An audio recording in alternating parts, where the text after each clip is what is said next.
nation.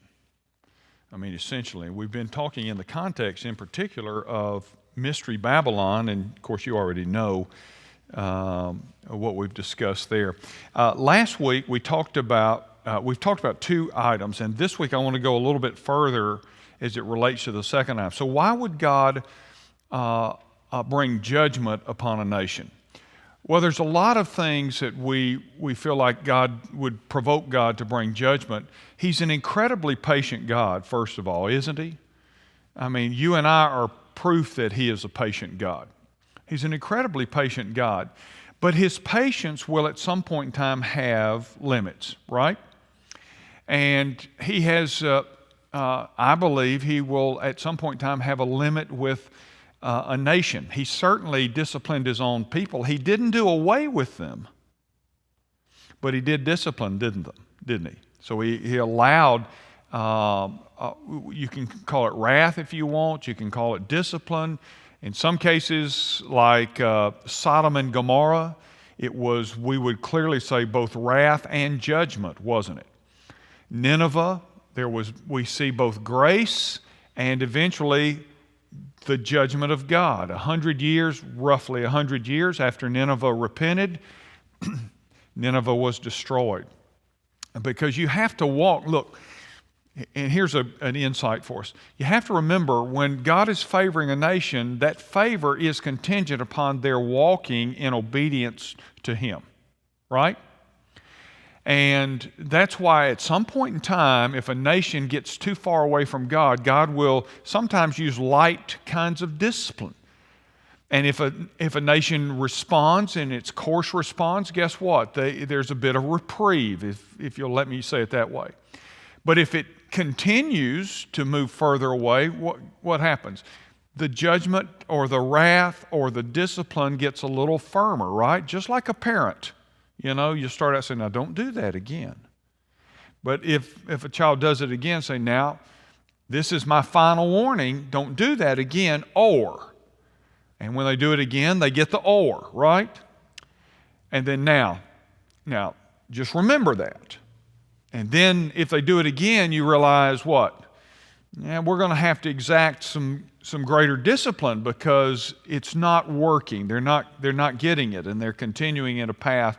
Okay, well, that makes sense in that context. Well, that's true of nations. It was true of Israel. When Israel walked in the statutes and the commands of God, what did they have, class? They had peace, Cliff. What else did they have? What's that? Okay, they had the provision of God, didn't they? What else did they have? They had the protection of God from their enemies, right? Anything else that they had? In a generalized sense, we could say they had the favor of God over them. He favored them. And they would see his miracles on their behalf. But when they would go astray, God would bring, it's my observation, greater degrees of discipline until finally, for example, Jeremiah would go into captivity with Israel, though he had been warning them and saying, look, if you don't get this straight, you're going into captivity. By the way, did you know there came a point in time in the book of Jeremiah was praying that these people would get it, and God tells Jeremiah, stop praying for them. That's a spooky thought, isn't it? God says, don't pray for them anymore. Stop it. I'm not going to hear your prayer anymore. I hope that we're not too far gone. Amen? That God will still hear us pray, and we're going to keep seeking him for that. But isn't that kind of a sobering idea when God says to the prophet, don't stop praying for it. Don't pray for him anymore, Jeremiah. I'm not going to hear that prayer anymore. I have already decided now what I'm going to do. That's what he told Jeremiah. And so God has his limits. That's a lot of ways to get to that idea that God has limits. He is so incredibly patient. But there comes a point in time when God says enough is enough. And I pray that we're not at that point. Hello? You too, right?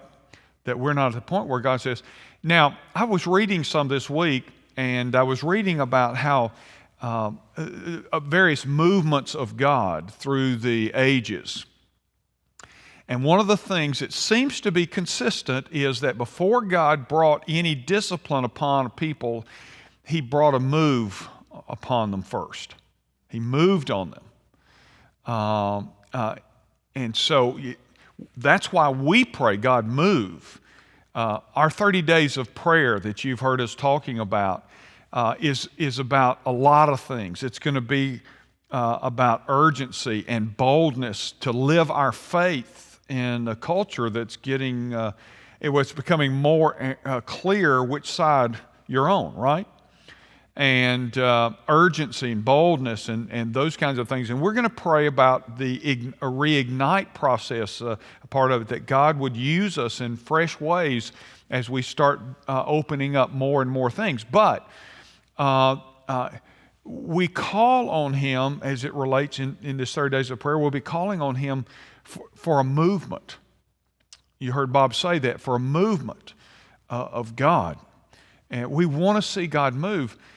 And I believe, and it's my personal opinion, and that's what it is. So, that may not give you any comfort when you lay your head on your pillow. But I believe that we are in a place to see God move.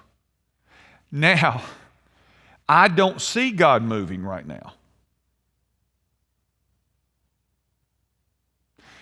There may be little pockets from time to time, and God does seem to do that where there are little pockets of God's movement.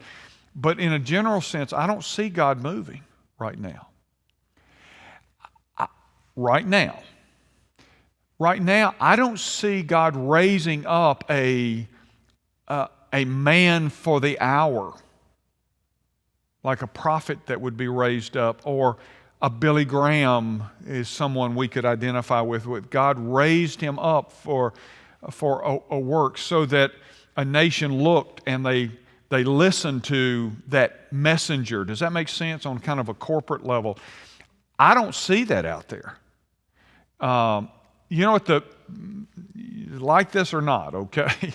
But do you know what in the last several years, it used to be, for example, when the media, the world, the non-Christian world would say, what is the face of Christianity? Who would they say? Billy Graham. And we would all agree with that, right? Do you know in the last few years who they are saying is the face of Christianity in America? Joel Osteen. That's scary, isn't it? I'm sure he's a nice guy, so that's not personal. I'm just saying it isn't biblical either. All right? But I'll be honest, I don't see that man. It may be a woman, I don't know. I don't see that person rising up to become the kind of means by which God initiates a move. God can do it however He wants. He doesn't have to consult with me. So I want to say that too. But God has always had a remnant, and that will always be the case. That will be the case all the way through the tribulation. There will be a remnant. But so, yes.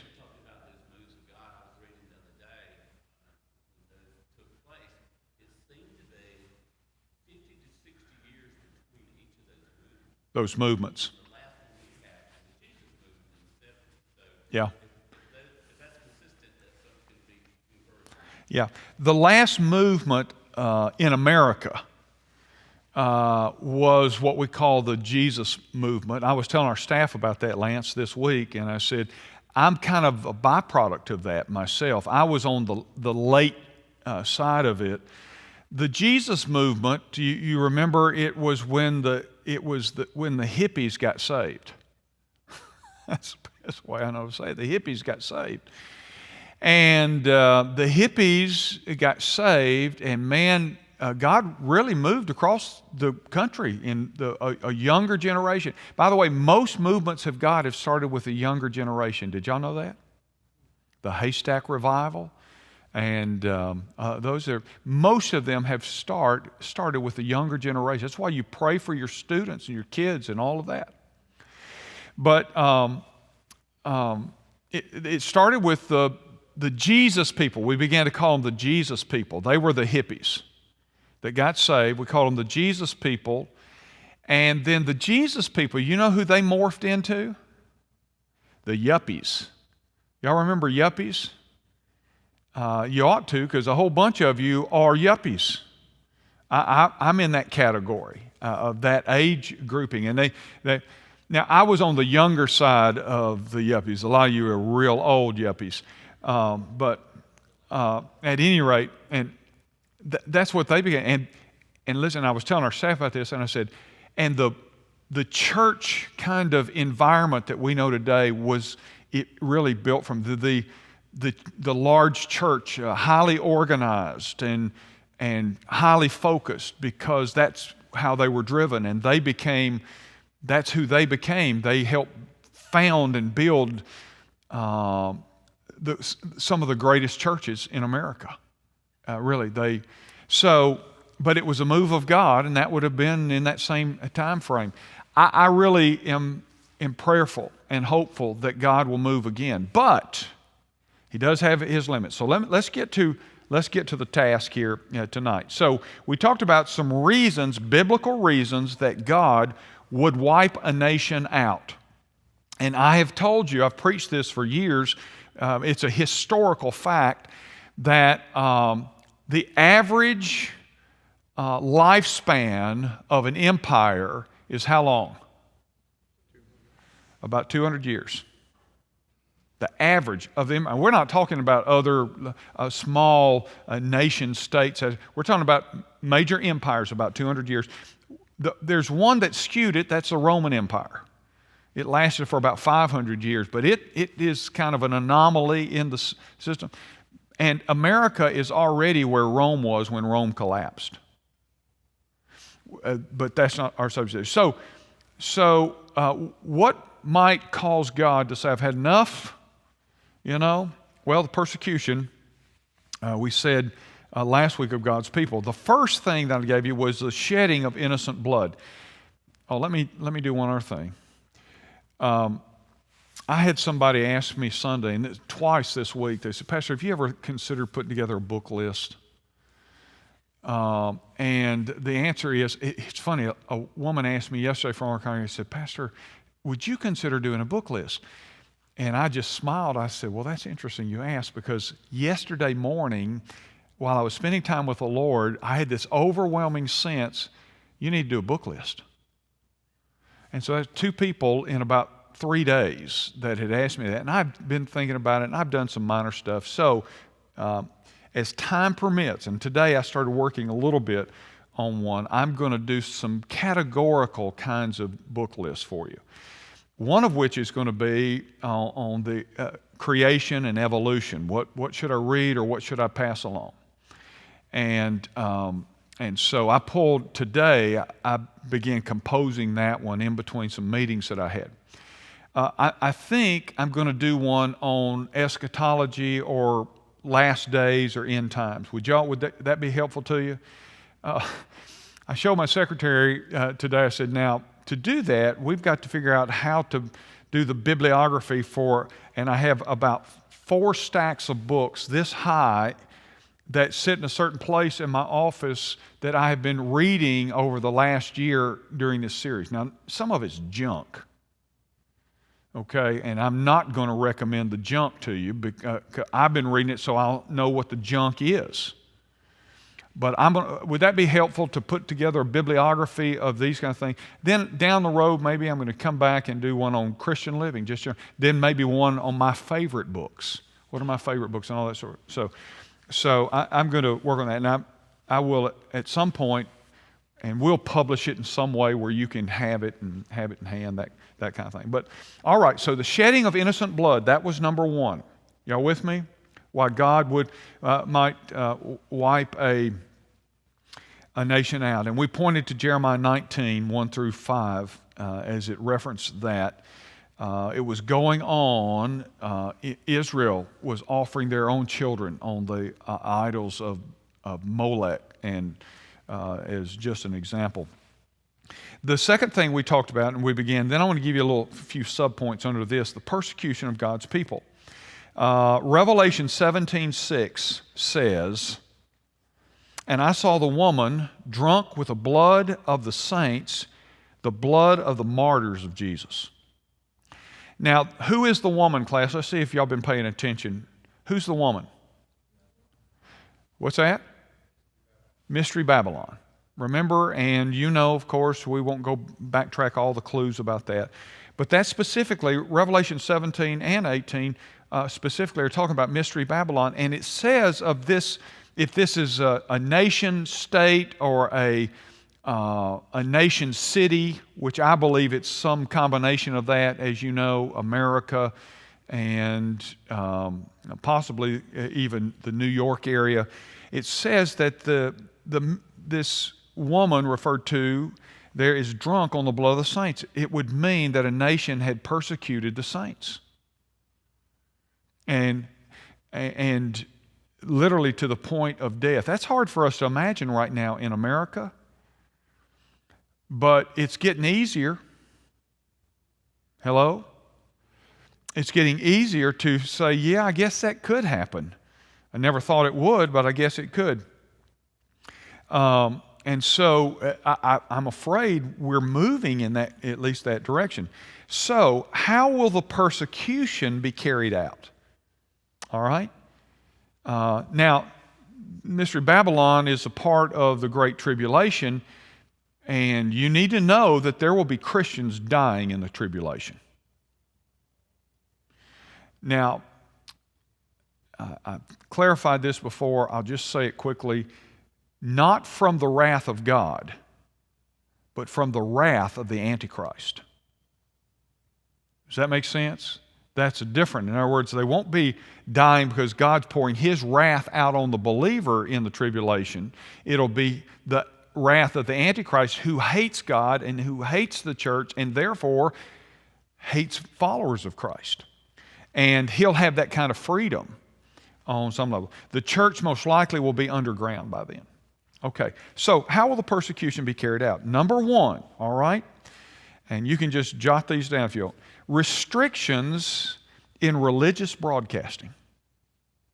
That's the only way I know to say it. That'll be one of the first things that they go after is they'll try to shut us down from getting the message out. Now, you would have thought that unusual until the last year, when now they're censoring anything that doesn't follow a culturally, politically correct agenda. And that includes the messages. I will not be surprised if somewhere down the road one day they censor me or cut me off. And it won't shock me. I pray that won't happen, but I think it is possible. That's what they'll begin to do. They'll say, look, did you hear this week what there is a discussion going on in Congress about shutting down conservative television networks and those sorts of things because they say they're not really reporting news. What they're doing is they're pushing an agenda. These people are talking about an agenda being pushed, but they're talking about reviving the what is the law that was in the 40s, the Fairness Doctrine. Y'all familiar with the Fairness Doctrine?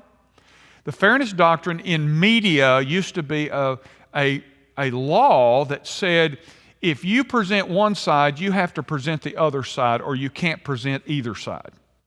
That's essentially the Fairness Doctrine. Back in the Reagan era, they did away with that. They said you can't hold these networks and radio stations to that rule. And by the way, it violates freedom of speech. Now they're talking about bringing it back again to counter conservative ideology, which is now being labeled, and you watch this, it's going to continue. Anything biblically conservative, culturally conservative, is going to be labeled as language that is designed to incite hostility in people and or to promote misinformation. And that's the discussion that's going on right now. Now, it's going on with these networks, about these networks, and they're calling them, for example, you have a CNN saying Fox News should be eliminated. Well, gosh, how's that for a business? You say, yeah, they're producing whether you like them or not, but one business tries to put another business out by, you see, absurd. It's so absurd. And so I believe we'll see a growing kind of hostility toward, I think that's out there in the culture, but that will move to the church. It's already happening on some level. Expect an amendment to the Federal Communication Act to prohibit the granting and the renewal of licenses to religious broadcasting stations. That's one of the ways that it can be shut down. Down the road, they'll just say, because every broadcasting station has to have a license that has been granted to it by the Federal Communication Agency.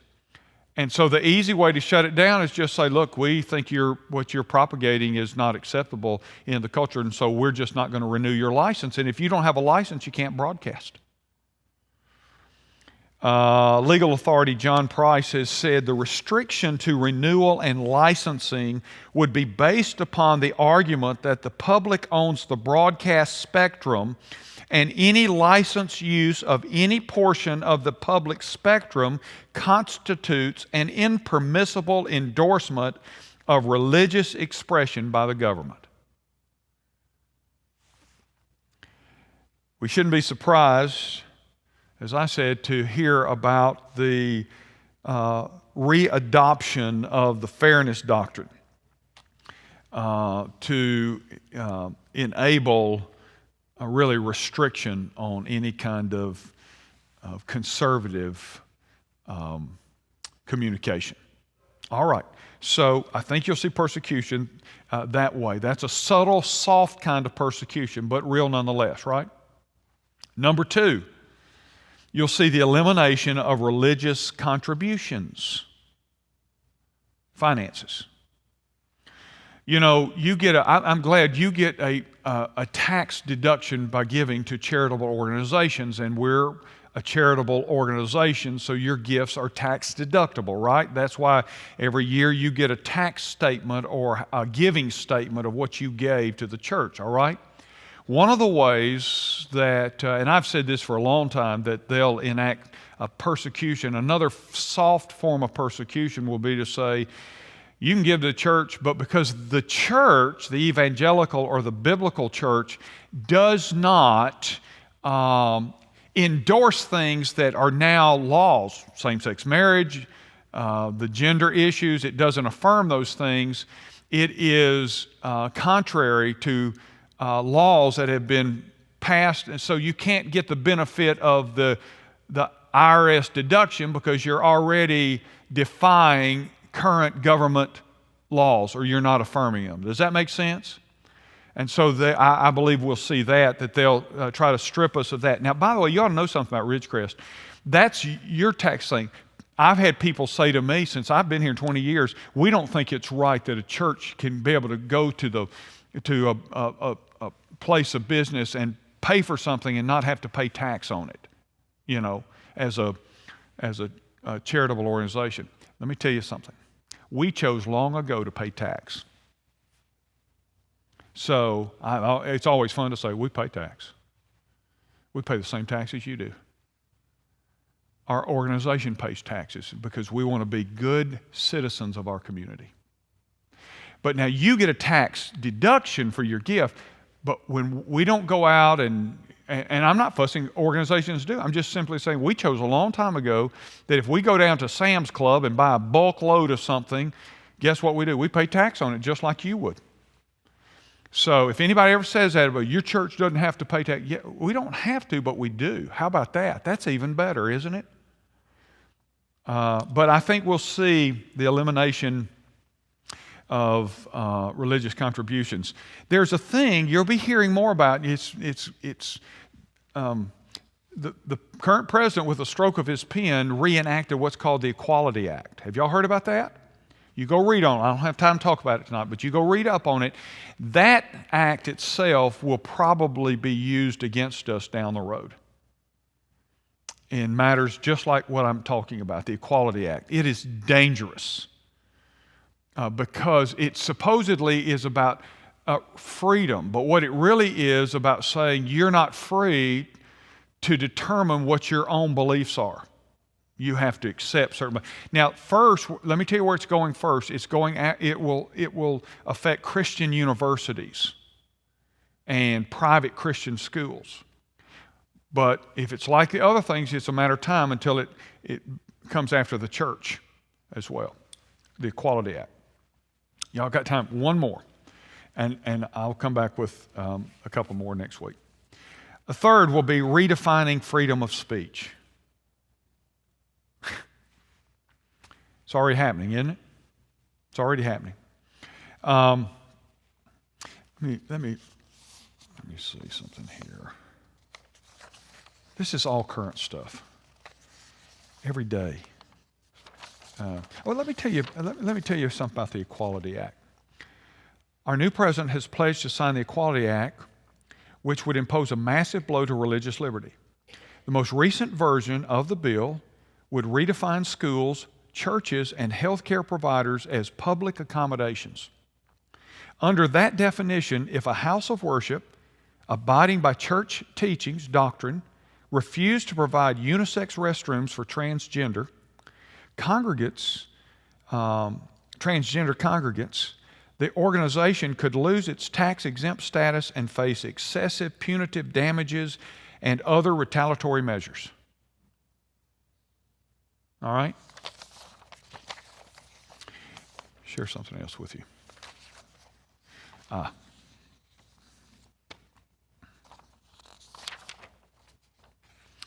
Dictionary.com.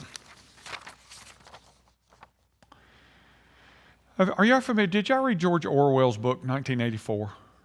How many of you read that? Okay. If you want a chilling picture of where you're living, and this is a novel. I read it in high school. I read it again after I was an adult when I didn't have to read it. And this article on dictionary.com has made their biggest update ever. And in Orwell's book, there's a statement that is made that says, by controlling the language, Big Brother, that's government, controls the way that people think. With a limited vocabulary, the people are limited in how much they can think as well as what they think about. That's why we should be concerned, the writer goes on to say, about Dictionary.com's biggest update ever. In addition to many new words added, are the deeper revisions that document what drives us here at Dictionary. They're saying, we've made many new revisions, but we want you to know what drives us here at Dictionary.com. The ways language the language is constantly evolving. A great many of these entries we've updated address topics that touch all of us in the most personal levels of race, ethnicity, gender, sexuality, health, and wellness. They said, we just updated those terms. Now, you can figure out what that means, all right, in terms of the update there. So redefining, and I'm going to wrap up here, redefining freedom of speech. Hate speech will be identified by leftists, progressives, and liberals, and used as a basis to restrict any expression of opinions or convictions that do not reflect cultural ideology. It's already happened in Canada. I'll share something with you next week about that. Just happened 2 weeks ago there with a church and a pastor. Just a few years ago, some of you remember I talked about the mayor of Houston who was openly lesbian, subpoenaed every pastor's sermon in Houston that referenced homosexuality. Now, fortunately, there was an outcry so loud that she and the city attorneys had to back off. But think about that. She wanted to know, were there any pulpits where the pastors, they demanded that the pastors turn over their sermons for review. That stuff, by the way, is going to get worse. Now, I don't know if they'll do that. What they'll do is they'll just, look, gosh, God forbid, but who knows, one day they may just haul us off and just say, you can't keep doing that. We've restricted your tax exemption. We've taken you off of television and radio, and you still won't shut up. So we're just going to take you to jail. Happened in Canada 2 weeks ago. And by the way, it's happened several times in Canada where pastors have been arrested. So they'll say, you can't say the things you're saying. I mean, and we're hearing that, aren't we? I wrote a column, y'all remember, because I know you read and memorize my columns, a few months ago. But I said this in the column.